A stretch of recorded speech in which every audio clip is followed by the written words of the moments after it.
Details at this point are still sketchy on the cause of death that took the lives of 21 people in Scenery Park in East London over the weekend. Now, early reports suggested that a stampede might have taken place, but we are told that the deceased bodies do not actually bear injuries or scars that confirms that claim. And of course, we have to say at this point, the investigations are still ongoing, and the speculations are what is currently coming through very strongly. But there's also some speculation about the cause of death could have been the ingestion of some poisonous substance.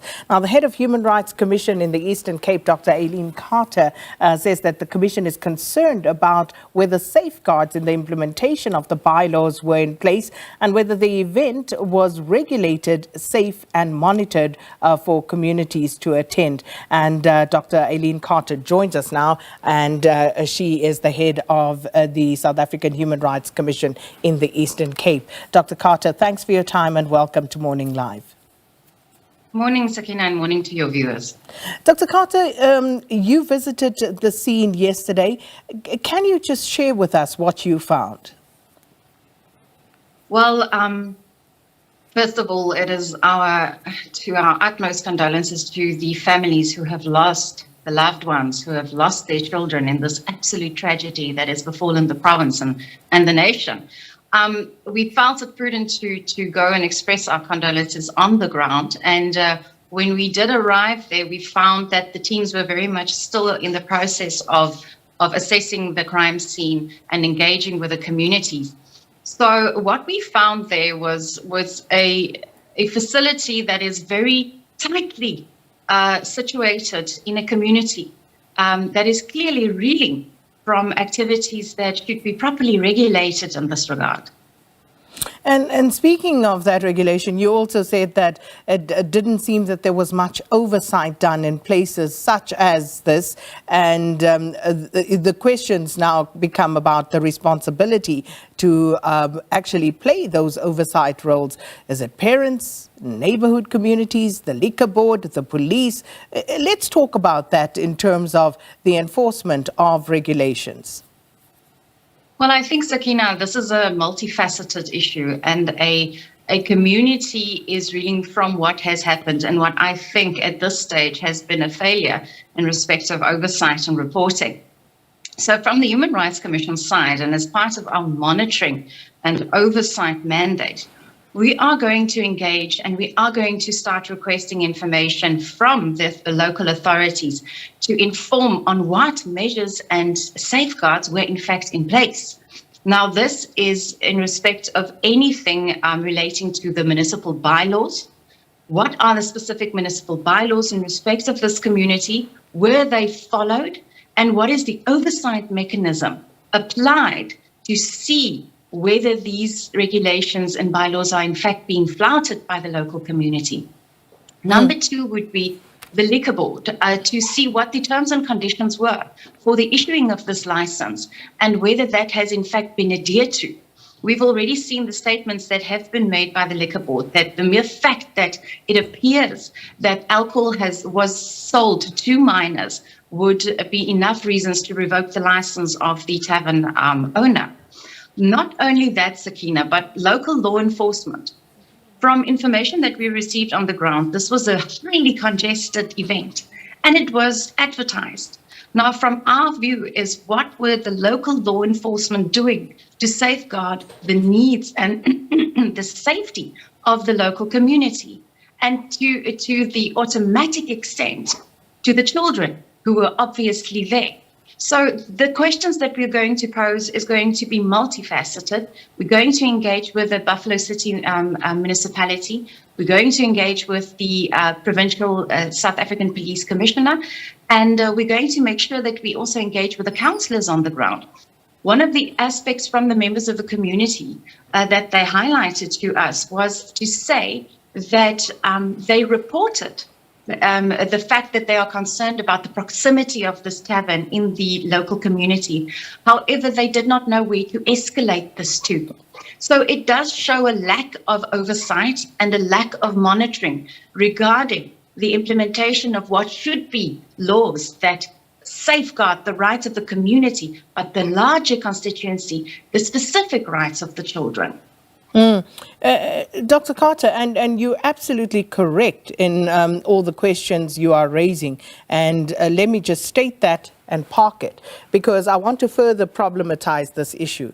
When you talk about all the oversight that was not done, this is obviously a failure of the entire value chain, including, I would say, the Human Rights Commission, because what we have seen, what is unplayed in this tragedy, is one that is perhaps waiting to happen in every single township at many a tavern across South Africa. So where has everybody been? Because now we're reacting because there's been a tragedy, but the reality is that this happens day in and day out. No, certainly, Sakina, I think this is highlighted to us that there needs to be an urgent movement to underscoring basic human rights within the implementation of things such as bylaws and the laws and regulations, the IDPs, the local municipality implementation measures. Where is basic human rights fitting all of that? And do we use a baseline of basic human rights when we apply these? Now, Sakina, it's also important to then elevate this to not only basic human rights, but to the specific rights of the children.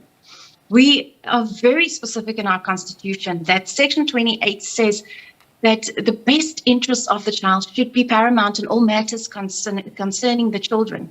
So do we look at the best interest of the children when we issue liquor licenses? Do we look at the best interest of children when we advertise these events and romanticize clubbing and going out and all of these things that we should ideally keep to the interests of adults? But do we look at the best interest of the child when we apply the safeguards that should be in place here? So I agree with you, Sakina. This is a multifaceted social cohesion issue. And we also took note of the South African Council for Churches statement earlier this morning, which outlines the concerns that we need to, as society, come together and also have a look whether there are measures we can put in place as communities to make sure that we do not want these type of things happening in our communities, where children go undetected into taverns and then at the end of the day leave in body bags. Except, Dr. Carter, these children do not go in there undetected. Alcohol is sold to children in this country every day, and it is done very overtly. Now, as a Chapter 9 institution, how far does your responsibility go as the Human Rights Commission? Is it just to respond and react like the rest of us in society when things like these happen? Or does the law allow Chapter 9 institutions to be proactive and to actually come out and try and do more before we react to tragedies such as these? Thank you so much, Sakina. I think that is very important to note what the specific mandate of the Commission is as well. It is certainly to promote human rights and to protect human rights and to advocate for human rights within the country. And that is something that we will have to put a closer eye to make sure that the rights of the children are included in the decision-making processes when we do approve liquor licenses, when we do approve certain bylaws, when we do approve a constituency to have an oversight within a certain community. We need to do more. It is definitely a red flag for us that the children in South Africa, and it being Youth Month, and it's being us celebrating the Day of the African Child only a few weeks ago, it brings a highlight to the fact that we need to carry the interests of our children on our shoulders, because we cannot allow this to happen again. And I agree with you. It is not a reactive process now. It is a proactive process that we need to undertake. And we also look forward to taking hands with communities, to taking hands with regulatory authorities to see how better can we respond to the needs of our kids. And isn't this the problem overall in South Africa, though, Dr. Carter? we are going to react. We're going to shine a spotlight on this until something else comes along.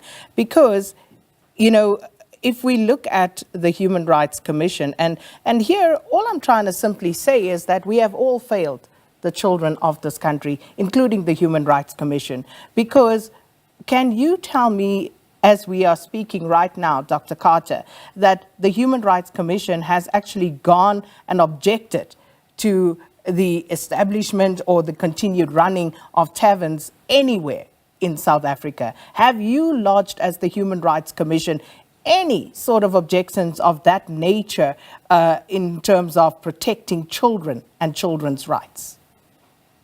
In respect of the specific objection of liquor licenses and taverns within communities, Sakina, I can't give you a clear answer on that. I'll have to go back to other provinces as well.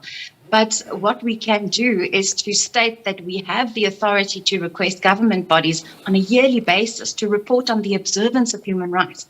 And we do include the rights of the child in that, and how do they observe the rights of children in that regard. So as an oversight body, Sakina, I think that you can imagine our task is quite large, and our capacity, as with any other Chapter 9 institution, is not necessarily enough to meet each and every right within the Constitution as best as we can. But our efforts are there, our passion is there, and we every day try our utmost best.